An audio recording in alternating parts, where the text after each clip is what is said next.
Yes, guys, how you doing? Welcome back to Football Inc. Hope you're all happy and healthy doing the things you love. It's Friday night. I hope you aren't out trying to watch this from the pub or when you're out with your dates. No, just get yourself at home, crack open a beer and get into some transfer news, views and clues with my boy Johnny H3232 and myself. We got loads to talk about today. We got Mbeumo, the hijack is on. We've got Nick Woltermade going to Chelsea, another top draw striker who's about 18 foot tall, who can't head the ball. He might be going down Stamford Bridge. We have Tottenham Hotspur in the news for financial reasons, yet again, this time with Ineos, more Manchester United, Tottenham shenanigans, ta-ta-ta. We've got loads more to talk about as well. Johnny, how are you, mate? Good to see you, boss. Yeah. I thought there'd be a lot more news, a lot more transfer news now. Mind you, it's going to be, another few days now before the transfer window opens again. But that news today that Liverpool have sort of smashed that British transfer signing record. Was it 137 million, wasn't it, Sean? 137 million euros. And 118 million quid or something. 180 million quid and 20 million. Was it 20? How much was it? 20 million euros, 380,000 a week in euros for the player. Plus, there's a whole bunch of add-ons that Liverpool might have to pay. We're going to go through the top 10 top 10 signings in football history or European football history in a little while, mate. I'm going to get that tweet up, and we're going to figure out whether or not this one is likely to be a success. I mean, the talent of the player is unquestionable, but it's a bloody large millstone to wear around your neck. It doesn't matter. The player's not responsible for the price that the clubs pay, but it is an impact. They are aware of it. The pressure is there. And the Premier League's a big step up. Before I get your answer, mate, Johnny, we haven't welcomed everybody in. I haven't asked you for the favours we have to ask from you. Guys, there's 110 people here already. Love that. Thank you very much. But please do us a favour. All we ask for is a smash of the like button and a smash of the subscribe if you haven't already. Notification bell buttons must be pushed. And drop those comments throughout. Let us know your thoughts throughout the day. Johnny, what is your thoughts on this price tag, mate? 380 grand a week and 118 million pound plus add-ons. Wild, mate, isn't it? Wild. I mean, it's a commitment and a half. I mean, listen, there's no doubt he's a good player. No doubt at all. But, I mean, they've really gone for it massively. I mean, considering they've already signed Frimpong, they look like they're going to sign Gyökeres, and they're not finished yet because they've been linked with Ekitike. I'm just... Yeah, we keep doing that one. I mean, they must have thought long and hard before offering that sort of money. I mean, does he really need 380 grand a week for them to get this over the line? I'm absolutely staggered. But listen, well, mate, I think that puts him at the third or fourth highest transfer of all time. If that's what if that's what your club or your new club is willing to pay, then if you're the agent, you're saying, well, you've got to pay third or fourth highest European salary of all time relative to inflation, which probably equals out to be about that amount of money. I think it's reasonable, probably, but it's still wild numbers, though, mate. Wild numbers. I mean, if he gets injured first part of the season, that's that over, you know. He's on the bench. It's massive money. I mean, are they going to offload Darwin Núñez to cover some of that money? We know that Europe doesn't have big bucks available, so they're not going to get a lot of that money back. But I think it's a massive risk. The thing is with Liverpool, you know, we know that last year they didn't do hardly any business at all. So, you know, they've saved it all up. You know, we've seen Liverpool when they spend big before. There was oohs and ahs when they spent the money from Coutinho on Van Dijk and Alisson. And that money was not misplaced. That money was not misplaced at all. And I think he's a great player. I just can't believe the fee. When you consider what some of the other clubs are scrapping around trying to pay now, is this going to inflate the market, Sean? And the demands of other clubs? That's my worry. For sure, mate. 100%. I think that I think, look, it's not just this transfer, though. I think you can make the argument that there's been one or two that have been signed that are sort of suppressing the market artificially, but that's because of transfer release clauses like Delap going to Chelsea. But, you know, I think that it's going to have an impact, but it might have that domino effect of what happens in the German market, because the German market, they're going to have to replace their player, and that might sort of kick a few kick the can a little bit. But I think at the same time, mate, there's other stories percolating tonight around things like Gyökeres, his valuation relative to the sort of money that Tottenham or Man United might have to pay for someone like Mbeumo, and it kind of like, for me, it's a little bit of a weird environment where I don't really know what the market's saying yet. You know? It's disjointed when you're looking at paying. Listen, Mbeumo, over 20 goals, top player. But when you're looking at 70 million for him, like you say, and you can get maybe Gyökeres for less, it seems mad. I mean, listen, Arsenal, they're trying to decide at the moment between Sesko and Gyökeres. Both of them are a risk. I think that RB will hold out for maximum money now. Now they've seen Wirtz go for 137 million euros. They're going to hold out firm for these prices. And the same with Frankfurt style boy, whereas before they may have thought they can get 60 million, 70 million for him. I think now, I don't think they're going to back down unless they get their 80 million. Otherwise, he's going to stay. They've already sold Mamouche, Frankfurt. I can't see them signing Ekitike. Have you seen any news about who Leverkusen are going to go to replace Wirtz with? Not at the moment. Well, they've got rid of a lot of players. I mean, look how many players have left already. The manager's left, Frimpong's left, Wirtz has left. Yeah, and there's rumours of others on their way. Justin Kluivert is the name. There you go. We spoke about Justin Kluivert at Bournemouth. Yeah. I knew I'd seen stories of him being the next name on the list of potential outgoings at Bournemouth. Yeah, I didn't know it was to replace to go to Leverkusen. That's interesting, mate, because Bournemouth will then be able to probably get a pretty penny, maybe 10-15% more for him, because Leverkusen have got money to burn, and consequently, Bournemouth aren't going to want to. I love the kind of the thought experiments of what might happen here. So then Bournemouth aren't going to want to lose Huijsen and Kluivert and Gyökeres, right? And then also Semenyo in the same summer. Otherwise, they're going to be a relegation threat next year, potentially, if they lose their top 4 players, right? So does that mean that Semenyo is less likely to happen? Is that why Tottenham are aware of that? And then consequently, like, apparently, we'll move this story, but we'll bounce around a bit tonight, mate. But the story is that Tottenham obviously are willing to pay £70 million for Bryan Mbeumo that would put him at club record transfer fee, which should be the second club transfer record in 2 seasons from Daniel Levy, and something that, if it happens, where does that leave United? Would United turn to Semenyo? If so, as I say, if Kluivert's going to go over there, is Semenyo going to basically be unaffordable because they're going to ask for too much money? It's interesting, isn't it? Yeah, Semenyo, he only signed a new contract last year. His contract doesn't expire to 2029. So I don't think there's any need or rush for them to sell. Personally, I think it's more likely. I think it's more likely that Mbeumo and Eze will go, if any of them go. I can't see Semenyo going. Will Mbeumo, is it just about the money?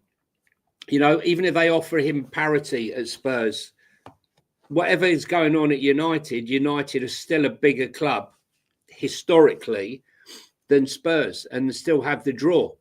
So you've seen Mark Goldbridge on Monday. He came out and basically said, no, it's just Tottenham. Yeah, we're not worried about Tottenham. And then he put out, I think it was today, or at least I saw the most updated one, going, no, it's not going to be Tottenham. It's not going to be. I think you're a little bit worried. I mean, look, Mbeumo probably still does want to go to United. It is his boyhood club. But at the end of the day, if United can't pony up the money, and I would imagine, mate, let's just do a thought experiment here, right? We said to Dan, we spoke about Daniel Levy a lot, obviously. Yeah. And we've said, this is his moment. And I criticised him. You criticised him for the 2-week delay because of the abject silence. The silence was deafening. I wasn't surprised in it, to be honest. Yeah. And I think that now we sort of saw how it's played out. And plus, there's the potential shenanigans that are happening at the top. you kind of go, all right, fair enough. Maybe we're all just a little bit impatient, creating a bit of unease for whatever's purpose. But we did say that Daniel Levy has an opportunity here to sort of seize the day, carpe diem, with what's happened. Right, he won some brownie points. He won some brownie points with the flags and the tifos and all that stuff, and the tickets to versus United. We won the trophy. He got rid of Ange, which is a split decision in the eyes of many, but I think most sensible fans think it was probably the right thing to do, and a brave one, which was always going to invoke some carnage for him. But now what does he do, right? And obviously we don't know yet, but if he has had a conversation with Brentford and the conversations have started after Brentford rejected a £60 million bid from United, give or take 55 plus 5. Yeah, 55 plus, yeah. Then Daniel Levy knows what the price is. And if the conversations have been had either during the compensation negotiations with Brentford for Thomas Frank, and all of that seems to be amenable. It all seems like, there's been no problems there, that both clubs were kind of okay with it. Compensation was fair, etc. Then maybe Daniel Levy's going to pull a rabbit out of the hat this summer, even if Mbeumo isn't the guy in the end. If there seems like there's some ambition to go after a club's record signing, like maybe Daniel Levy is about to surprise to the upside for the first time. Who's pushing out the narrative at the moment that you see it in the press come out just today that Thomas Frank is going to have a lot of money to spend? Serious money. I didn't see that. Who said that? I think it was in the Mirror. I think it was in the Mirror. Not the most reliable of sources, but I'm just saying, the club can put that out there, or some agents can put it out there. But if he made a statement signing and brought in Mbeumo and Frank, I think the positivity meter would swing considerably north. I mean, I don't think most fans realistically believe that Daniel Levy is going to cough up the money for either. What have you lost, Sean? I think I heard my phone, but I can't find it. So don't worry, no problem. Just on it before you came on. I was. I think basically fans, although they're dreaming of an Eze or an Mbeumo. Any chance we get both? Well, I mean, listen. Is there a chance, mate? Let's play the maths here for a second. If you sell Solomon, I know you want to see him back. But let's just play the maths. Listen, if you sell, for example, if you sold Sonny, sold Solomon, if you sold Richie or whatever, I think there could be deals done. Swaps. We've seen a couple of news reports that Manchester United are looking to swap players. Osman for well, Jadon Sancho's out there. Sancho, wasn't it? Yeah, Jadon Sancho. They'll be looking to try and do it was Osman for Xerxes, wasn't it? Xerxes, that's right. Yeah. That was the deal yesterday. So Europe doesn't have the money, and the Premier League aren't always going to want to pay that money that they're asking for. As soon as we go in for a player, they're quoting numbers right now. Sell Romero too. Yeah, I mean, listen, the thing is, if you sell Romero, who are you going to bring in? I think you're going to probably replace Romero with someone about the same value, whether that's a Branthwaite or Braithwaite. Maybe your boy in Cappy. I mean, there's a small bit of noise that Tottenham are after that Evan and Dicker. I'll be entirely honest, mate. I used to love Evan and Dicker when he was playing in Frankfurt. When he went to Italy, Roma. Yeah, he went to Roma. And again, I don't know if it's the way he's being asked to play, but whenever I went back into the Y Scout a couple of days ago looking at him, all I seem to see him do now is just like hoof the ball clear. Like I don't see the same cultured defender that I did 3 years ago when he was at Frankfurt. And I don't follow Serie A, so I could be wildly wrong about that. But when I looked at him in relative detail, most of his highlight reels were him just timing an interception and then just smashing it clear, which I don't think is a sort of... They look different though, since obviously Mourinho left. Yeah, they got a different setup, so I wouldn't read too much into that. But for me, Hincapié from Bayer Leverkusen is head and shoulders. The trouble is, are they looking to decimate their squad? You talked about Bournemouth losing so many players. Mm-hmm. Look how many players Bayer Leverkusen are losing. They've lost the manager, and they've lost 3 already. And are they going to lose even more? Tell you what, mate. If there was a player look, if there was like a sort of a general willingness to go and raid Leverkusen, there's a player there who plays in the six, but is a very cultured footballer, Ezequiel Palacios. I think that guy is Good player, absolute top draw. I think he's probably 50 million quid, 60 million quid, but I don't know why no one seems to ever talk about him. I never see anyone ever linked with him. I did a video on him last summer. He was one of my top 10 midfielders that Tottenham need to get in the DM role. He's had another fantastic season with all the change with Alonso leaving and that. I just feel like, but then again, I mean, I'm just speculating here. Just quickly, the thing is though, Sean, right? I mean, I think if we're looking at different clubs and what they need. We know that Arsenal desperately need a striker first and foremost, and I think Spurs first and foremost need a six. Yeah, in Thomas Frank's system. So will the money be spent there? If we went out and Spurs went out and spent 70 million on Mbeumo, would they have the money left to go and spend on a six? I think so. I was doing this. I was crunching this stuff with Perchy earlier. I'll come back to it. I just want to get this Blaine once again. Blaine, you're an absolute legend, mate. You're so very generous, buddy.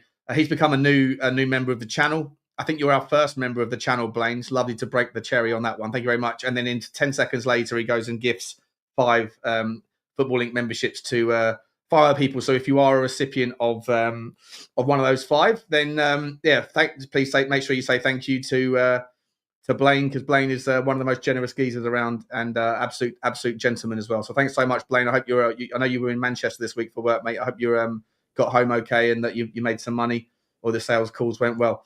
Thank you. And I guess Johnny, we're going to have to do some fan phoning shows at one point, and this is what This is the growth. This is what happens when you put the memberships out. You've got to offer things.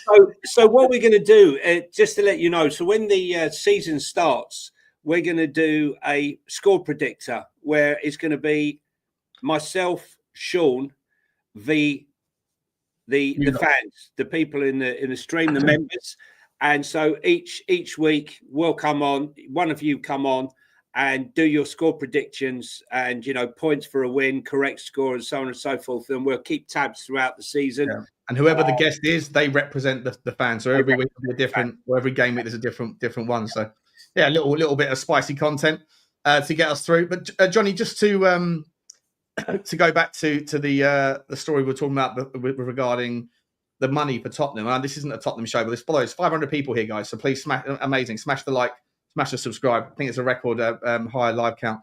I was sitting there thinking, well, even if Tottenham have got like £80 million sort of net, to spend just from the transfer budget, if you can sell Sonny for 40, or 50, if you could sell Solomon for 15, 20, and then you could sell Bissouma for say 15, 20. Put Romero aside, because if Romero goes, that money will be allocated to the other. That's going nowhere. Yeah. So then I think that with that money, right, if you got 80, 40 for Solomon, for Sonny, that's 120, 140 with Solomon, and then another 160 million quid. I think you could go and get Eze, Mbeumo, and a 6. I think you could. Depends. It depends. Look, it depends what the payments are, because obviously we're not paying that money right up front. Sure. So, even if you've only got 100 million, you can actually buy 350 million pound players or 60 million pound players, because you're only paying X amount up front. The rest is amortized over the term of the contract. So, listen, it's time for Levy to put up, right? We're now in a situation where we're entering the Champions League. It's the most money we've ever had entering a tournament, right, Sean? Most money we've ever had entering a tournament. And we've got 30 live non-football events. We got all the money for that. We got the bonuses from the sponsors from winning the Europa League. And then we got all the incentives for from the sponsors for being in the Champions League. There's extra money. There's no the only negative reason, Sean, for not spending the money. None this summer. Well, there's two anomalies. One that we don't know the details on. Simon Jordan was bangs on about the banking covenants, which for those of you that don't know what they are or what that means, it's essentially just conditions to the banking loans, right? Like if the bank might say to protect their investment, to protect their own well-being. They'll say if your cash flow falls below this amount, then you can't spend any more than that much. Something like that, right? Just as an example. And no one in the fan base will know what that looks like. They're never on any of the accounts. And so those things are private. Daniel Levy said, Simon Jordan says that they're a relevant thing, but I don't know whether he's saying that's just as a, I'm assuming, or whether he knows because of his relationship with Levy. But either way, there's that. We don't know what that looks like. And the second thing is the only reason why the numbers for next season are going to be a little bit dampened is because of the merit money that we screwed up on this year. That's it. But that's 30 million quid, which isn't nothing. But apart from that, mate, you can expect record revenues next year. For sure, record revenues next year. I mean, we've gone from 6 non-football events, to 30 non-football events, as I said, and the massive uplift now from 2019 when we were in the Champions League. So there's no excuses, right, as far as I can see. I mean, when we looked at the numbers, Spurs have got more cash on the books, cash in balance than many other clubs in the league. 72 million, I think it was, that we looked at the other day. So I can't see. And there's a 50 million. That's what Connor said, wasn't it? I think it was 70. So 68 million, he said, which was the highest in the Premier League. Yeah. Plus, we've got the 50 million in the bank that we haven't drawn down from that money that we took out a couple of years ago. That's still 50 million of that is still sitting there. This is time, right? Thomas Frank, go and back him, get him the money. I don't think he's the type of guy who needs massive signings. He wants the right signing. So I might feel that we go for a top name, whether it's Mbeumo or an Eze, and then some of the others are lesser known.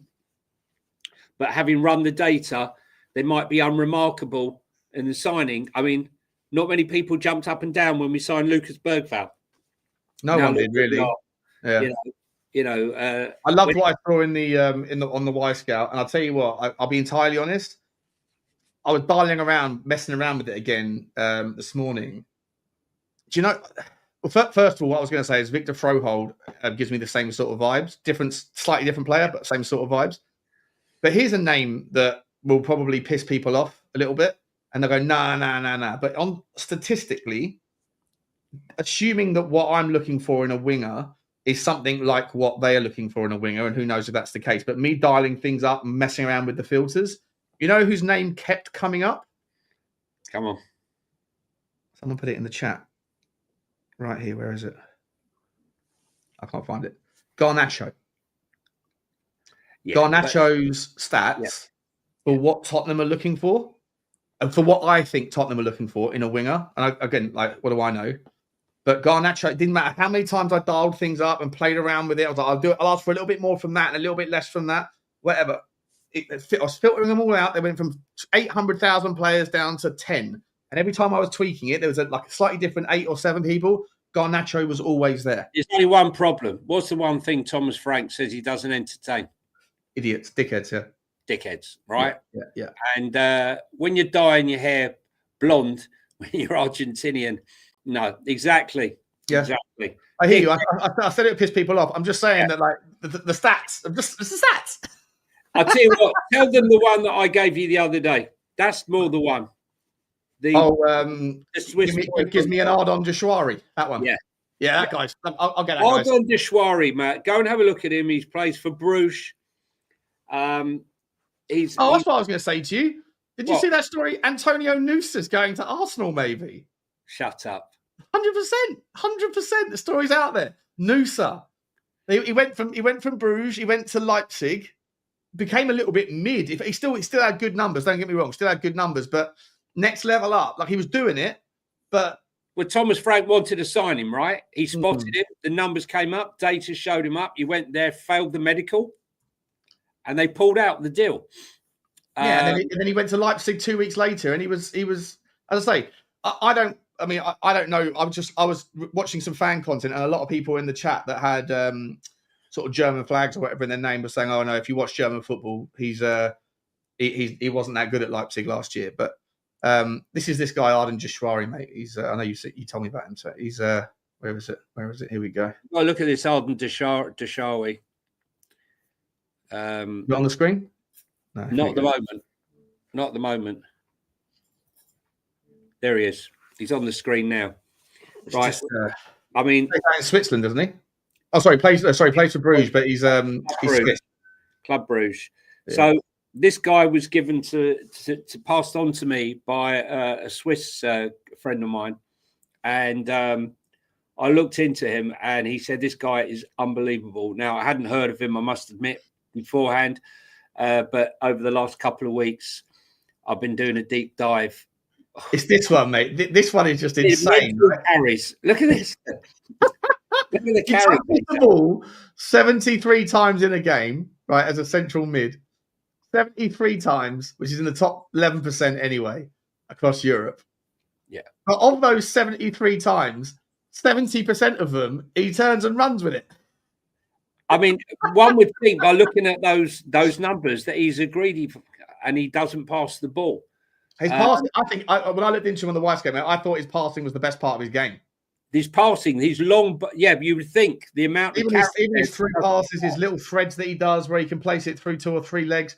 He's the very, wide very clever player. The passes out wide are like insane, absolutely insane. He's really, really good. I think he's valued really, around about 20, 25 million. I think something like that. Can you everyone see his name there? Arden Jashari. I'll get it up for Arden Jashari. Let's get his transfer market up. Here we go. So he only played 25 times last year, 70% starting 11. DM, 32 million. Oh, it's gone up. It's gone up again. It was at 25 when I in March. Yeah, it's been updated on yesterday. Oh, was it? Yeah, I told you. It was updated yesterday. Someone's sniffing around. Someone's watching you, Johnny. Someone's watching our content. Honestly, I mean, I've been. I learned about that, Johnny H3232. If he's plugging our player, we better. That was 25 million. Yeah, they updated it yesterday. There must be some sniffing around for him, mate. Yeah, very, very good player. Quality player. They're just jumping around a bit while we're on Spurs nicking Mbeumo from Man United and all the rest of the shenanigans going on at the moment. What do you make of this Spurs going to sue Jim Ratcliffe's Ineos for pulling out of a sponsorship deal with no rhyme nor reason? They looked to get out of it. Spurs said, no, you got a contract. You've got a contract. Yeah, so this is the story from The Independent. Essentially, we filed a High Court proceeding against United's Ratcliffe because they pulled out. They think that they've got to get out of jail. Well, it says here, Ineos in the statement, Ineos Automotive has been a partner of Tottenham Hotspur since 2022, expanding on a partnership agreement that Ineos Group had in place with the club since 2020. We have a contractual right to terminate our partnership and contract, and in December 24, exercise that right. Spurs declined to comment. In March, it was announced that Ineos had reached a settlement with New Zealand Rugby in relation to a sponsorship deal. The previous month, NZR said it had launched legal proceedings against Ineos after alleging that the first instalment had not been paid. Significant changes have been made at United, yada, yada, yada. All right, basically, long story short, I think, Johnny, that this is just the way it goes. Like, obviously, when they first walked away, Daniel Levy said, "Okay, you can pay." I think they were going to pay £2 million to get out of the deal. It was $5 million a year, wasn't it? $5 million a year, and they said, "Can we get out, please?" And Daniel Levy said, "Okay, give us £2 million now, and then we'll take your names off the seats." By the way, £5 million just to have your names embroidered in the dugout seats and have a little bit of branding occasionally, whatever. It's mad money. But either way, that was apparently the deal that was going to happen back in December and January. That obviously hasn't happened. They think that they've got an ability to get out on a technicality in the contract, and for what it's worth, given the technicality that Betis managed to get out with the deal for Johnny Cardoso, I wouldn't put it beyond Tottenham to have missed the loophole. Our lawyers clearly aren't sensational at that stuff, but I would be surprised if Daniel Levy would be that futile in the commercial stuff where he's a master zen. So I would imagine what's going to happen is that this is just the proceedings and then they'll just settle out of court. It's just with Ratcliffe, you just never know. He's pulled out the South African. No, so is it the All Blacks or the South Africans? Can't remember. With New Zealand, yeah, New Zealand. Yeah. He's pulled out that one. He's pulled out of Spurs. Excuse me, I've got hay fever. And he's also, the culling that's been going on at Man United. Yeah. He's ruthless. He really is, yeah. Ruthless. The funny thing was the two of them were stood next to each other on the podium. when they came up to hand out the medals. Who, Ratcliffe and Levy? Yeah, they were stood really? next to each other. Yeah, they were stood next to each other. Do you think he looked up and went, "Oi, Jim, you owe me some money"? I mean, it's talk about little and large. Do you know what, mate? I find it fascinating. Like Tottenham and United, just quietly, we beat them 4 times last season. We might be just about to hijack their deal for Mbeumo. Mark Goldridge would be choking on his cornflakes. And then on top of that, we're going to court for a cheeky couple of bar as a settlement on the sponsorship deal. And by the way, if Tottenham want to, they can get that settlement, or they don't even need to. They can do it now. They rip those seats out and immediately sign a new seat deal with whoever else wants to take up the reins. So, you know, it's good. It's good news for Daniel Levy and Tottenham either way. But Daniel Levy's never going to leave a penny on the table unless he has to. It'll be surprising, but I don't think it's a massive deal, to be honest. No, it's not. But he probably went too soon, and who knows if there isn't a bonus to have been paid? Should they win a tournament? Yeah. If they qualify for the Champions League, so it might have been the headline, Johnny. It might have been the headline. Ineos has to pay Spurs bonus for winning the league. Can you imagine that one? That's what he probably saw coming. Not only have they got to pay Chelsea for who was it? Was it Jadon Sancho for getting to the final but not winning it? They've got to pay Tottenham for beating United in the final. Absolutely sensational. That'd be such a great story. Such a great story. But just quickly, mate. Like, is there like a little bit of a micro rivalry emerging there between Tottenham and United now? Like this, you know, United still think it's little old Spurs, but ultimately, you know, if we come in with the money, we sign a Mbeumo. Yeah, I mean, we sign a Mbeumo. You know, they'll be upset. We'll be their new rivals. Yeah. For now, yeah. Who finishes 14th? They'll be in there. I think they need to spend some money plugging the holes in that Old Trafford roof. Yeah, prioritise. Yeah, I think that's what they should do. Going back to Arsenal. Just before you do, John, it's ask the chat. Hey, guys, this is record numbers for the channel. We're a fledgling channel, but there's 630 people in the house right now. Absolutely insane for a Friday night. If you could do us a favour and smash the like button for us, really appreciate it. If you enjoy it, and hit the subscribe as well if you haven't already. We're trying to get to 2K as soon as possible. So thank you for your help. Thanks a lot. Thank you, Arsenal, mate, sir. Yeah, no, I'm just thinking, you know, with Arsenal, you know, everyone thought that they would be the first movers. They were talking about in March, even earlier, that they're going to spend big. They're going to need a striker. And when you look at the market at the moment, you've seen Liverpool move early. You've seen Manchester City, you know, buying big. You know, Rangers, they've bought Nuri, and they've bought Cherky. And you look at Liverpool, with their 2 signings, probably 3 signings on their way with Gyökeres. You look at Chelsea, and yet Arsenal, and even Man United with Cunha, and yet Arsenal are still dithering over the one player that they've needed for the last 2 years, which is a striker. Can they just not make up their mind, or is there something else to play with? That's what I'm saying. I don't think they can make up their mind between Sesko and Gyökeres. I mean, I don't think they're going to suddenly move left field and go for Ekitike. I think it's between those two, but I think there's far less risk personally for me with Gyökeres than there is with him. What are you pulling up here? Wrong Twitter. Sorry, I'll come back to this one. But this is a story about Gyökeres' deal, right? So Rio Ferdinand came out and said, I would be giving Federico Varandas nightmares until we had a deal for him to let me go. I did that at Leeds. I heard that United were interested in me and I knew Leeds had to let me go. I went to the chairman's office and said to him, listen, I know you need to sell me. We're not going to haggle over a few million quid here or there. Make a deal. I was there for hours waiting and he finally did the deal. I'll tell you what, I would be in Federico Varandas' office and he wouldn't be able to leave. I'd be in his bed, in the front bedroom, in the kitchen. He wouldn't be able to get me out of his sight. And funnily enough, as he put that story out there, where's this? We found him in his kitchen. Yeah, breaking news. Breaking news. Rio Ferdinand arrested for burglary. Where is it? Here you go. Sporting. This is from Pletigol. Yeah.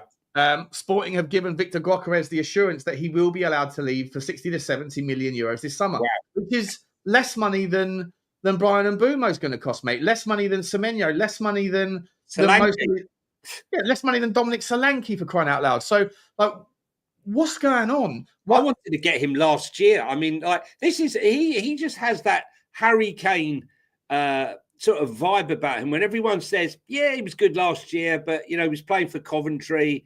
He's a one-season wonder." And then he does it the next season, and then he does it the next season, and that's what we've got with him. His numbers are insane. They really are, and I think whoever gets him, I like his physicality.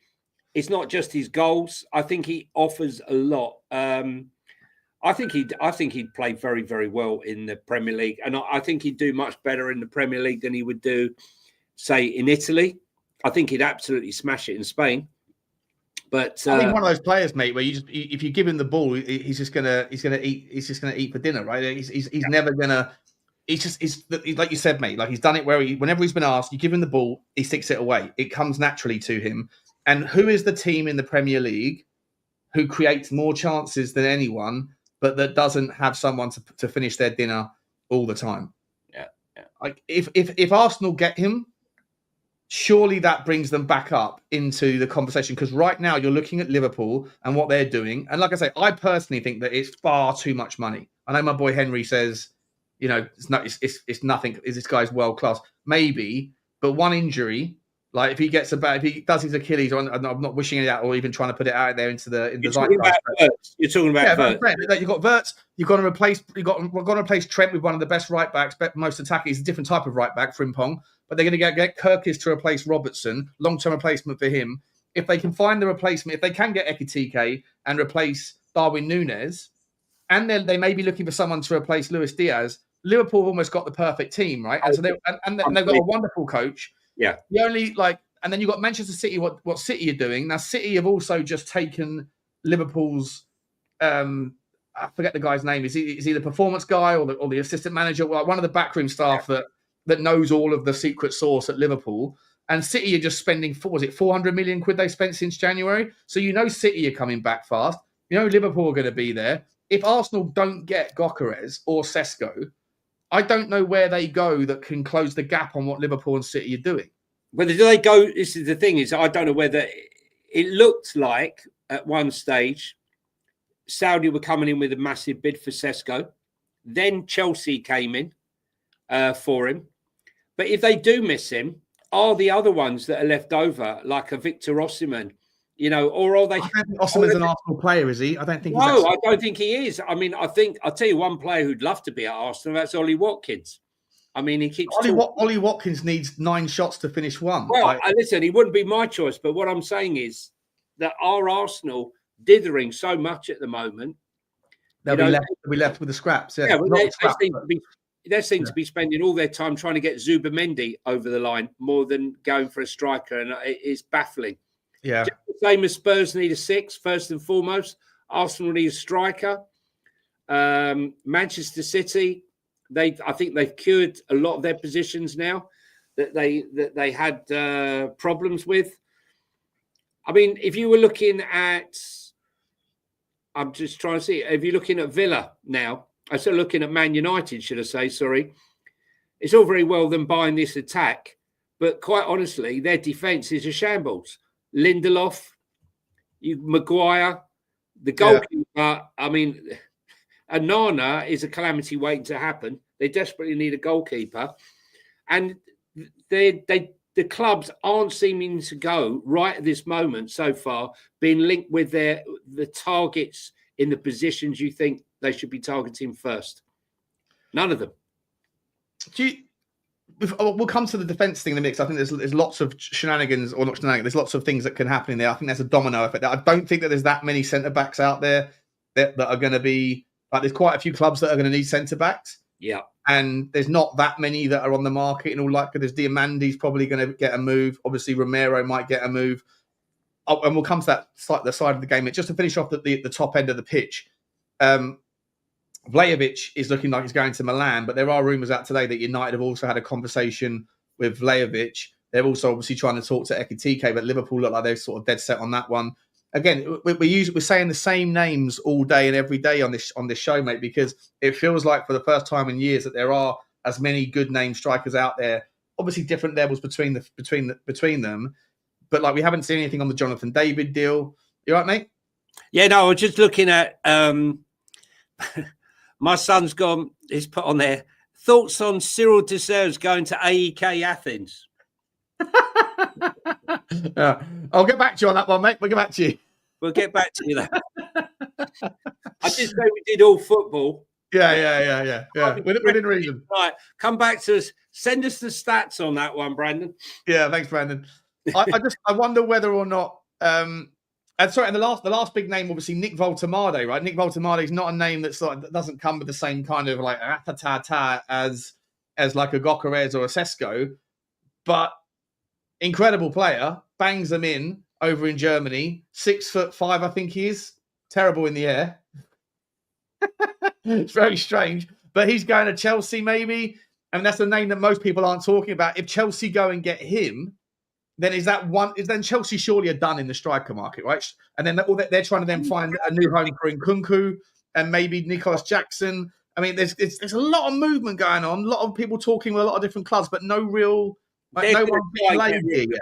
They're going to try and get rid of Nkunku, but I think they can only get him out on loan.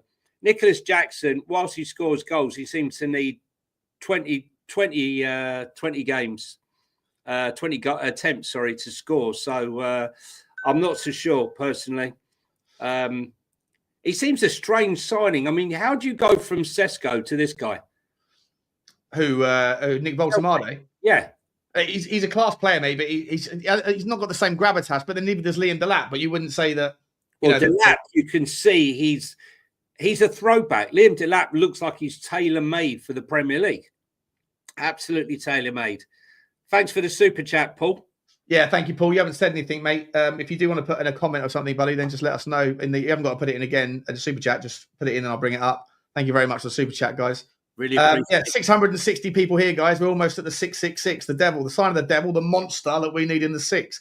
But before we get to that, we're going to drop a little bit deeper, mate. Let's talk a little bit about the centre-back space. You mentioned that United need a couple of new names in there. 100%. Liverpool might be looking for one or two because I think they've got Kwanzaa that might be moving out. And if Kwanzaa does move out, then Liverpool are going to go for a biggie.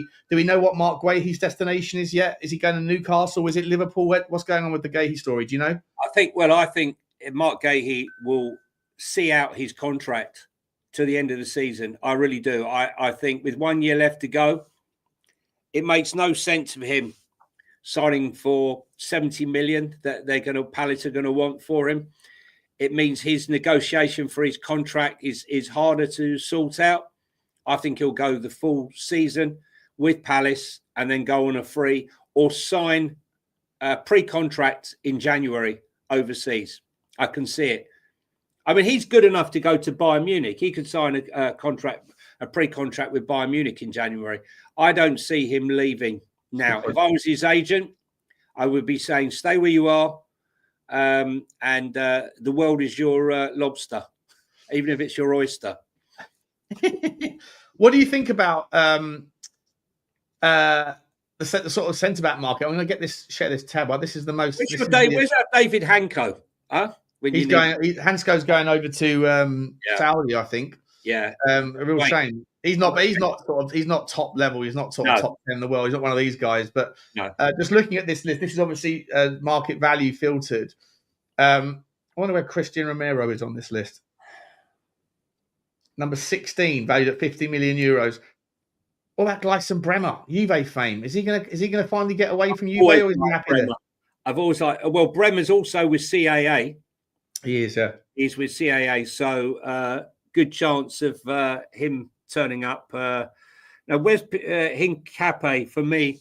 Can you see Hincapié's up here? I think he's down. But for me, Hincapié's above. He's at Leverkusen as well, isn't he? By Leverkusen, Ecuadorian. Yeah, that's right. Yeah. Upamecano, I think he's I think he's going to get a new contract. This guy's definitely going to be leaving Sporting. I mean, I don't know if it's interesting because every year, like we talk about this, like there's going to be a monster clear out of 3 or 4 players, all from the same club. We're talking about at Bournemouth, at Leverkusen. It might be one you see at Sporting as well. They've got Morten Højlund that might be coming to Tottenham. Obviously, Gyökeres and Ousmane Diomande. This guy's classy, cultured centre back. He's young. He's got time on his side. I think he's class, but I don't know whether he'll go to somewhere. I mean, the rumours were that he would be going to Palace to replace Gahey if Gahey was to go to Liverpool. Liverpool, obviously, I think they're going to be selling, like I said a minute ago, Konza's probably on the way out as well. There's one thing to bear in mind here, you know, when you're going for like someone like Lenny Yoro, or he's not leaving United. Yeah. No, this guy might end up. It'd be interesting to see if Nottingham Forest cash in on Miller. They're going to be out for 4 weeks, December and January, for the African Conference, aren't they? Ivory Coast, Cameroon.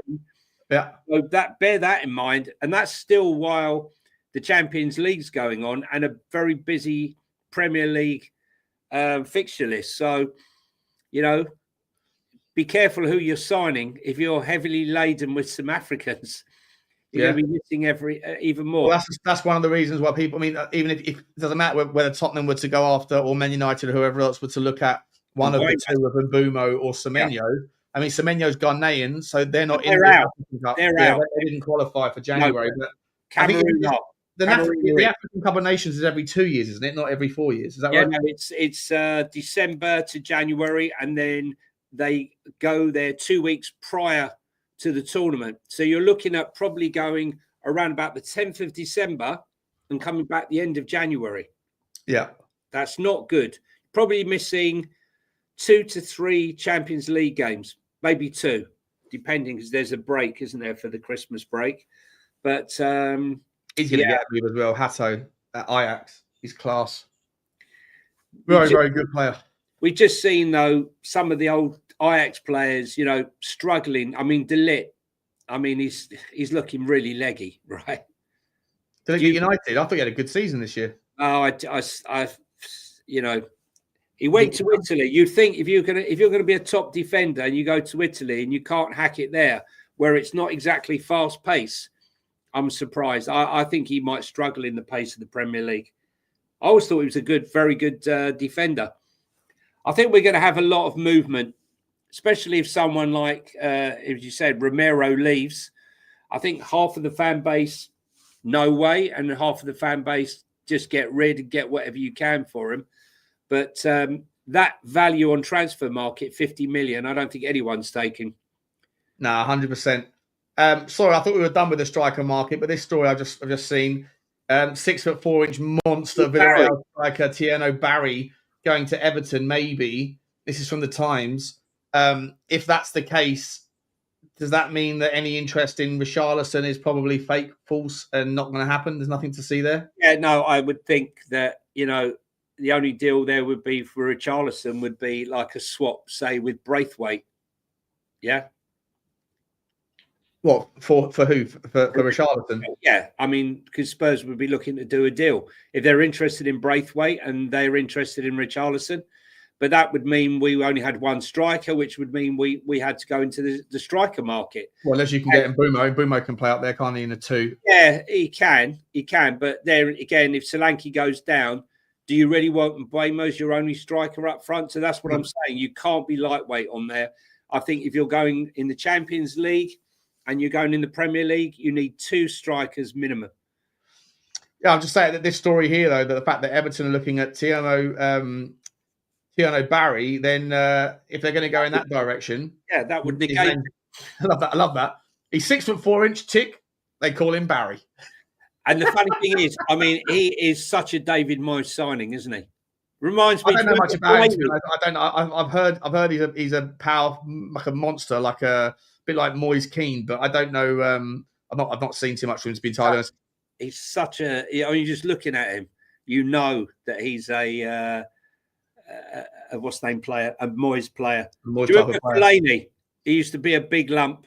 Yeah, of course, yeah. And the hair on him, he's Cheers, Drew, thank you very much. Do you want to read that one out, Johnny? Yeah, Drewzilla, thanks very much for the super chat.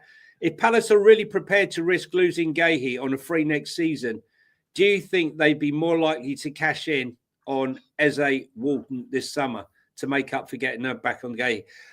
Interesting question. Yeah, that is actually. I think they will sell one of them. And I think it will be Eze.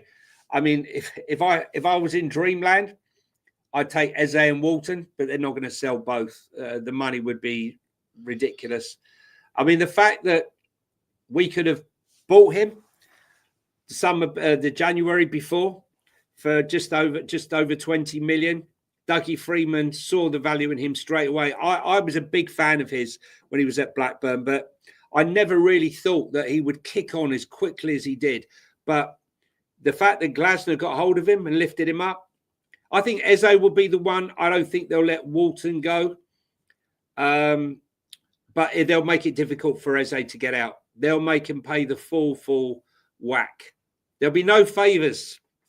But I don't think they'll let Gahey go. Maybe they'll try and sell him.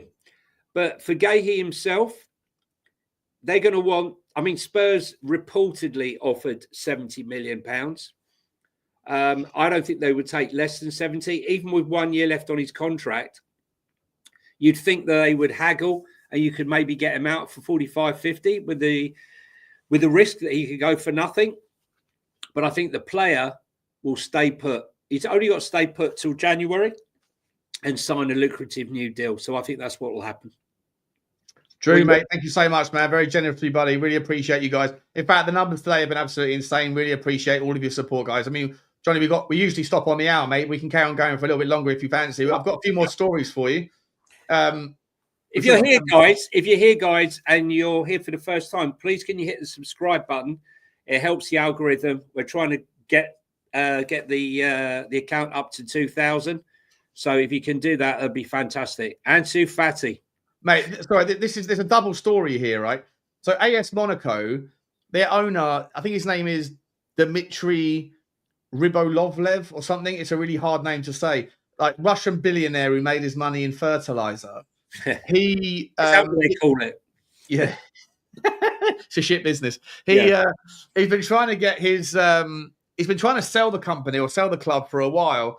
And the reason I sort of know that story is because I know that Amanda Staveley, at one point back in January, there was the idea that maybe if she couldn't get in bed with Tottenham, then she was going to take her consortium and go and buy them out. Now, I don't know what's going on at Monaco, mate, but I've seen Monaco's name more in the last couple of months in transfer rumours than I've ever seen in the history of my time doing football. It's absolutely insane. There's two stories out literally right now, both of them big names for them. So you've got the Ansu Fati story, which is coming from Fabrizio Romano. Ansu Fati, big player. He's gone everywhere. Right? He's been, honestly... Brighton, Barcelona, everywhere, right? More than Bonnie Blue. Yeah. I don't know if you've seen that other story regarding Bonnie Blue. That's not for football chat, but apparently it used to be called Bonnie Boy. Her name was, if it's true, her name was Kyle Butler. I don't No relation. No relation. But so you got the first story here regarding Ansu Fati going to Monaco. Obviously, you know, Eric Dyer went to Monaco. And there's also another story here that Paul Pogba is going to go to Monaco. I mean, what are we doing here, mate? I mean, Monaco is quietly putting together a team of, I don't know, like major disappointments. Should we call it that? Yeah, I mean, Ansu Fati didn't really materialise to be the superstar he was built up to be. This guy spent 2 years in the sin bin for doing, I think, was he drugs he was into? I'm not sure. And he didn't turn up half the time when he was meant to be played. And then Eric Dyer is Eric Dyer, Eric Von Dyerovich, you know, to those of you who disrespect the name. But there's lots of other names out in Monaco as well. And Tottenham have been linked with about half of them. Vanderson, I think, is one of them that's the right back over there that might be coming to Spurs. I mean, quite fascinating. That story's that club is certainly one to watch. I don't know if they've got money coming in or what. Scroll up a bit. This way or down? The other way. Where do you want me to go? No, down. No, you've gone past it. Slow. Keep going. No, keep going. No, the other way. The other way. Yeah, slow. Keep going. This guy. Yeah, that's Nick Woltermade. We spoke about already. Yeah. So I just find it incredible that they, of all the strikers that are available, that this is the one that they would target. Do you think it's the fact that he will take a slave's 7-year contract, 6-year contract on minimum wage? I mean, let me get his stats up. He's a really good player, mate. He's a really good player. His heading's not great. No, he got 12. He got in 28 appearances for Werder Bremen last year. Yeah, he got 12 goals and 2 assists. He's only 23 years old. As I say, he's a shifter as well for a big lad. Yeah, we get his stat. He's not. He's I definitely not someone to be. He's not of the same sort of ilk as the other ones we're talking about. Yeah, he's 23. But they want sort of 38 million euros for him. And when I've seen him play in some of the games and I've tuned in, I always look for the striker. I mean, his heading was atrocious, absolutely atrocious. I don't know what his stats are. Maybe I just checked in at the wrong time. His stats are really good. Like he's a really talented player. He can finish. He's outside of the box. Finishing's good. His link up play. He's sort of like a more mobile Peter Crouch with good techers at the feet level. Just not sensational. Not sensational in the air. What's that? Don't knock Peter Crouch. I think he's the funniest thing I ever heard when he was asked in an interview. What would Peter? What would you be if you weren't a professional footballer? Yeah. He said, virgin. Probably a virgin. Yeah. Yeah. Like Johnny Cardoso, everyone was telling me how good he was, and every time I tuned in, he was shocking. Yeah. Which is that was Burkhart's for Mainz. He's another striker that's doing bits and pieces over there. Really good player. It seems to be that in Germany, they find it much easier to score goals. Can they replicate it? Which is the question for Wirtz. Yeah, tax-free earnings. It's true. Yeah. And if you're comparing that to England, that's add 50%. If they're paying someone 200 grand to play there, an English team have to offer them 300 grand to play to get the same sort of money, right? So, quite incredible, mate. Quite incredible. So, wait, what do you think's the next big bomber to drop? It's got to be the strike. It's got to be. I think once one of those strikers goes down, they're going to be quickly followed by all the others. There's just so many around. Vlahovic, Osimhen, Sesko, Gyökeres, Watkins, Ekitike. Yeah, I mean, there's just so many about, and then you've got the guy from Stuttgart and the guy from Mainz, and there'll be others. Jonathan David. Yeah, we haven't heard about him for a while, have we? Yeah, well, Jonathan David, I thought he would have been snapped up by now. And then you've got Nkunku, who, they will be trying to get rid of him out on loan. I don't think they'll pay with his wages and his long contract. And then you've got Marcus Rashford. Who's going to take him on those massive wages? Yeah, there's a big merry-go-round. And will Manchester United manage to get rid of Xerxes or Højlund? Yeah. Because I think they'll try to offload one of them. But it's going to be fascinating to see. I think the German market this summer is going to be a key component to a massive domino effect that will trigger and get him. Right now, it feels like everyone's doing a bit of that Mexican standoff thing where no one wants to pull the trigger first. Yeah, like similar to sort of January, because you've got very little time and no one wants to be the first one out of the traps because they don't know if they're overpaying or underpaying. And as I say, you've got the Florian Wirtz deal. And by the way, one of the last topic we're going to talk about in a second is, as I said earlier, is the top transfers of all time list. Is this going to be another one of those flops on there or not? When it comes to that, but the Florian Wirtz thing seems to be pricey, punchy, and incredible numbers for a team that have already spent a lot of money and will probably continue to. I think Liverpool will never have spent more money than they have by the end of this summer. But then on the other end of the market, you've got things like Gyökeres that are going to go for 60 million quid, 68, 70 million euros, which for a player of his standard is insane. So it's one of those, I don't think anyone really knows whether it's an expensive market or a cheap market right now. 2 Gyökeres for Wirtz, for 1 Wirtz and change. Exactly. And I don't think Gyökeres wants 300 grand a week either. No, he'll probably want 250. Still a lot, but not as much. Let's have a look at the list, Sean. Yeah, let's have a look at the looks. Where am I? Victor Boniface. Yeah, he's another player that's probably going to go. Yeah. Where are we? With this wrong page. Sorry, here we go. Share the tabs. Here's the list of all times, right? So Neymar, and look what happened to him, right? After he went to Paris, where did he go next? He went to Saudi at the age of 28, and now 29, and now he's gone to the Brazilian league at 31. I mean, talk about a drop-off. Obviously, he made his money and didn't care, I guess, right? But yeah, unnecessary to see that guy leave the top level of football. Mbappe, obviously, £180 million Coutinho, he was a massive flop, like the biggest waste of money Barcelona ever paid. Ousmane Dembele, well, look, I mean, I think he's about to win the Ballon d'Or, isn't he? So, how did PSG, with no income from France, from French football, right, manage to buy those two players? I'll tell you how: by paying fines to UEFA, paying fines to the French league for breaching all their rules.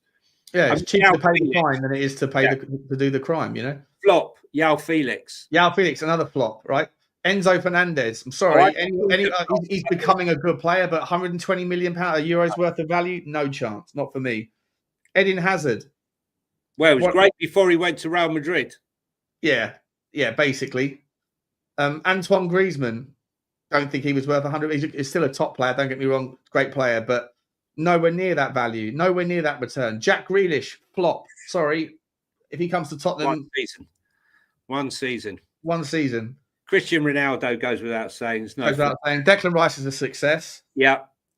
Casado. I mean, Chelsea haven't done what have Chelsea won? They won the Conference League, right? Like, you know, what are we doing here? Jude Bellingham, success. Bellingham for sure is a success. Romelu Lukaku, flop. Massive flop. Pogba, flop. Pogba, massive flop. Bale, success. Harry Kane, success. Colin Mawani, well, massive flop at Paris. Massive. Isn't it funny, that this is the player that we wanted, wasn't it? Do you remember? Good player, but 100 million? Like, I know. Flop. And Paris didn't want him 6 minutes later. Yeah. Anthony, flop. Massive flop. Ronaldo, fine. Josko Gvardiol. Success, mate. He's a top player. Honestly, he's a top player. I don't have any. I think I'm not going to say he's a flop. Though he's a top. He's a very good player. But they won in 20. They won in 23-24. Second season, Man City are going for a rebuild. Time will go on that one. I think that's too early to call. Yeah, I think he's a good player. Neymar, Al Hilal, well, flop. Yeah, flop. Harry Maguire still right up there in the top 25. My God. I mean, most of these. How many of these are Man United's? Let's have a look at how many are Man U's. In that. 1, 2, 3 Uniteds. Barcelona on there surely quite a lot. 1. Barcelona have 2, 3, 4. 4. Paris obviously got 4. I wonder why they're skint. And most of these are flops. And where is Florian Wirtz going to slide onto here? About 150, isn't it? So probably number 3. 38 million. So he'll go into 3rd place. Look, sorry to say it. Super talent, but at the end of the day, sheet 2. Have a look at sheet 2. Let's have a look at the second row. 2. Scroll down. Oh, there you go. You see who's in there because they'll still be pretty high. Frankie de Jong, quality. I don't know. They were trying to get rid of him. De Ligt, flop. De Ligt was a flop at Juve. Nunez, flop. Sancho, flop. Lukaku, flop. Van Dijk, success. Massive success. Flop. Pejovic, flop. Suarez at Barcelona was a success. Yeah. Don't even really remember him, to be honest. He can't be that much of a success because I don't remember him. Fofana, flop. Tchouaméni. Yeah, jury's out. Havertz to Chelsea, floppity flop. Lucas Hernandez. Yeah, I think he's on the. I don't think fucking flop. Pepe definitely massive flop. Kepa flop. Osman did really well at Napoli, but he's now flopped it. Rasmus Højlund, flop. Zidane, no, he's Zidane is a legend. John Duran, I've got no idea. I mean, listen, John Duran. How you see? This is when you look at this num here. John Duran, Aston Villa are in trouble, right? They need the money for FFP and PSR. And what did he do? The Egyptian owner rings up his mates at Al Nassr, and can you help us out? And they pay 75 million for him. Unbelievable. Yeah, absolutely insane, mate. Absolutely insane. Mate, I think we'll leave it there, shall we, for the night? Yeah. Guys, thanks all of you for tuning in. We're going to be doing these on a regular basis. Every day. Obviously, when the transfer window opens again very soon, there's going to be a lot more of that. And obviously the Club World Cup. So we'll obviously be talking about some of the games that are going on there. It's one of his FFPs. Fabio's, you saying Con Fabio?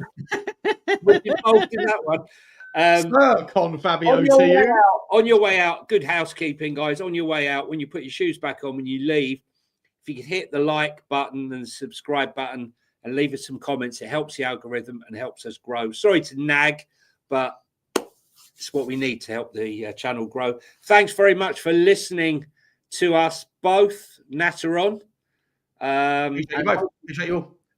Have a wonderful Friday night. We'll see you on the next one. It's goodbye from me. Goodbye from him.